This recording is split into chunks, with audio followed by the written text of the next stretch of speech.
Hi, I welcome you all in YuktMind's unique initiative of 10 minutes and newspaper done. In this video, we'll be covering June 28th, the Hindu newspaper. You can download the PDF of these news from our website www.yuktmind.com under Current Affairs tab. Or also, you can download the PDF from our Telegram channel, the link of which is given in description below. Let's get going.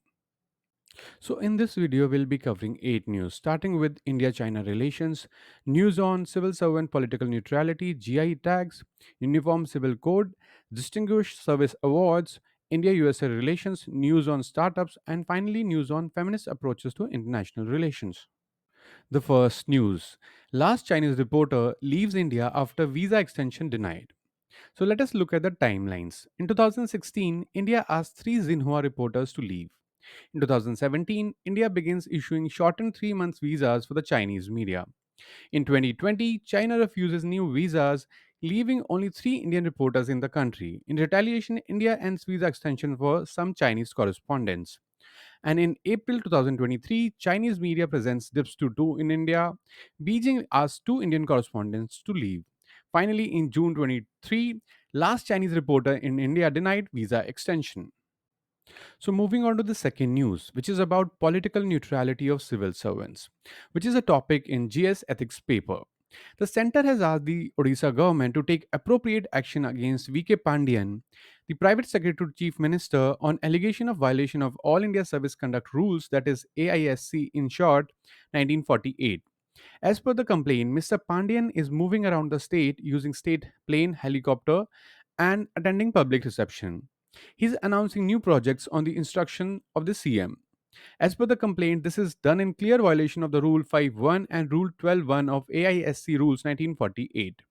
The complaint points out that the decoration of meeting venues resembled Biju Janata Dal party meetings, ambience, and organizers of the meetings were prominent BJD faces. So, as per the complaint, IAS officers are bound by AISC rules, and such spectacle by a serving officer is unheard of in any other part of the country. The third news: seven products from UP get GI tag. A geographical indication, in short, GI is a name or sign used on certain products which corresponds to a specific geographical location or origin, for example, a town, region, or a country. The GI registry in Chennai has given tags to seven different products from Uttar Pradesh.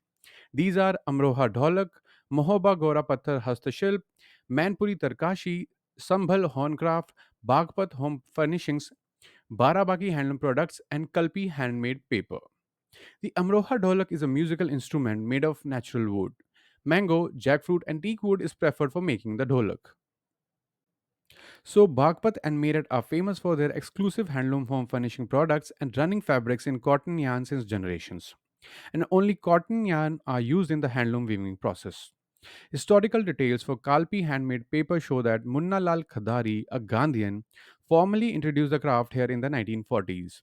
Though many locals say that Kalpi's association with paper making dates further back into history. The Mahoba Gora Patthar Hastashilp is a stone craft. It is a very unique and soft stone with scientific name the pyroflite stone. Gora stone craft is made of radiant white colored stone that is predominantly found in this region. Tarkashi, a popular art form from Mainpuri, is primarily brassware inlay work on wood. The fourth news: Prime Minister Narendra Modi's pitch for uniform civil code in the country mirrors a law ministry affidavit filed in the Supreme Court months ago, which said that citizens belonging to different religions and denominations following different property and matrimonial laws is an affront to the nation's unity. So, Article 44 of the Constitution enjoins upon the state to endeavor to secure its citizens a uniform civil code. In 2019, a division bench of the Supreme Court had exhorted the state to endeavor and bring the common code. It had referred to the failure of succeeding governments to secure a UCC for its citizens despite the codification of the Hindu law in 1956. The Supreme Court had said that despite the exhortation of this court in the case of Shah Bano in 1985, the government has done nothing to bring the Uniform Civil Code. The Shah Bano case, which upheld a Muslim woman's right to maintenance, was considered a step in the direction of implementation of the UCC.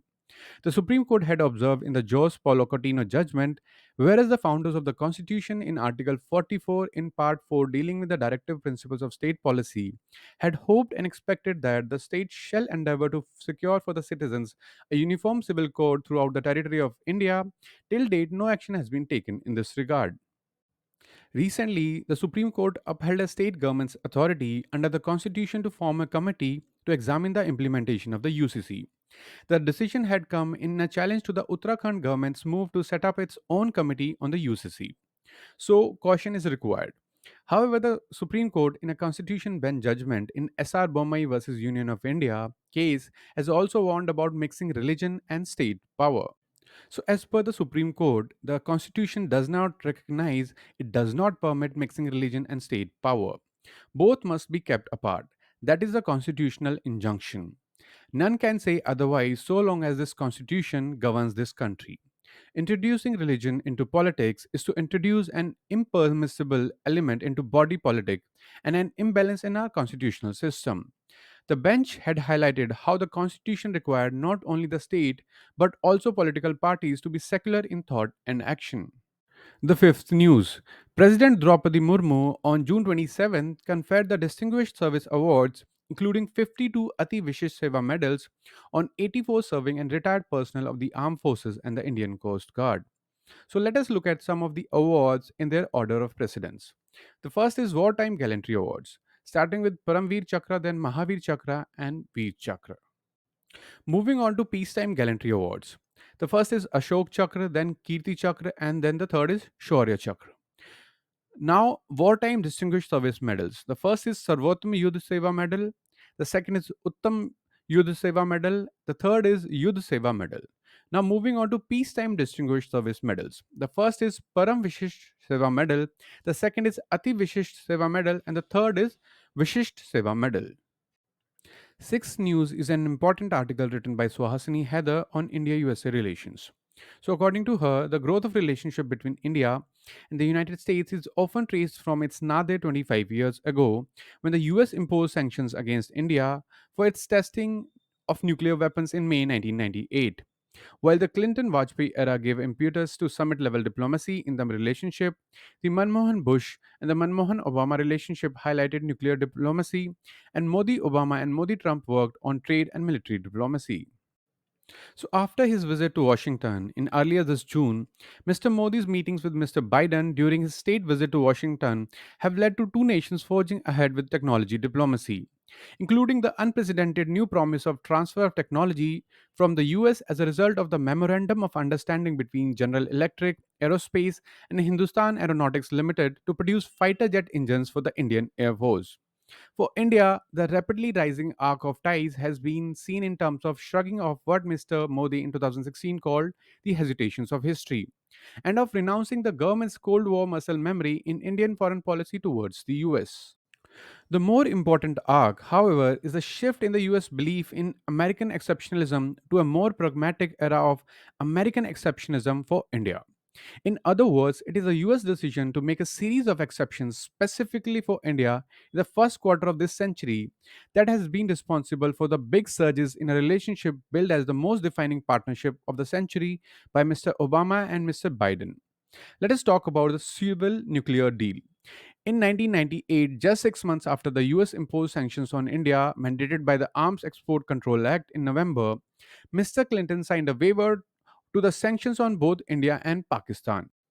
The Bush administration's push for civil nuclear exemptions resulted in the India US Joint Statement 2005, a waiver under the Non Proliferation Act, the Henry Hyde Act, and the 123 Agreement with India, which also led to an India specific exemption at the Nuclear Suppliers Group in 2008.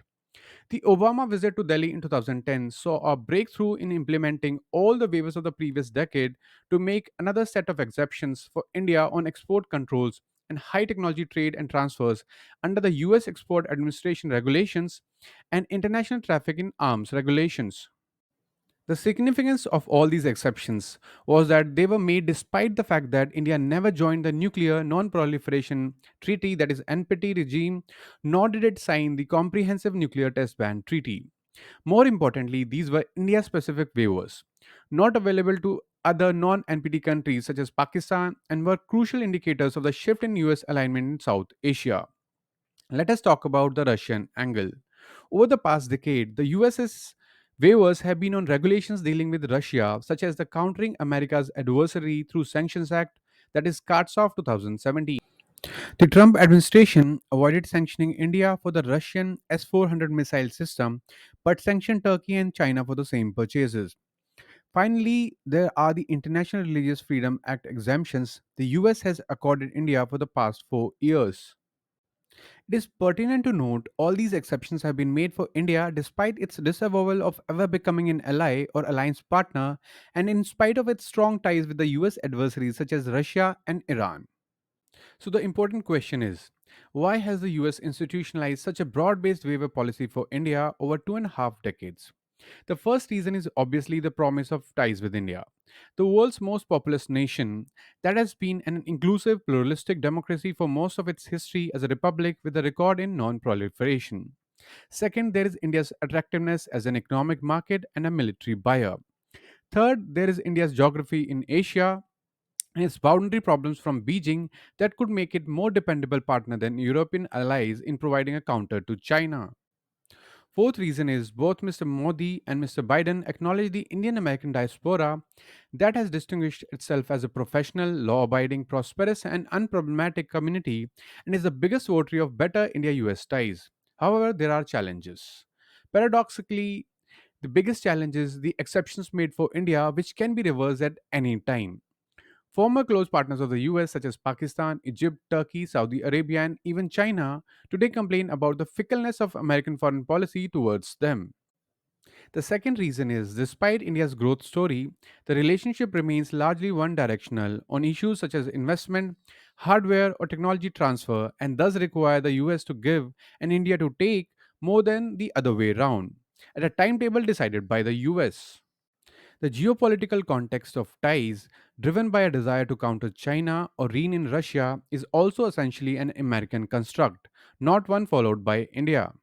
The seventh news: India is currently home to 83 unicorns, 51 gazelles, and 96 cheetahs, as against 84 unicorns, 51 gazelles, and 71 cheetahs in the 2022 index, according to the latest Future Unicorn Index published by Hurun Research Institute.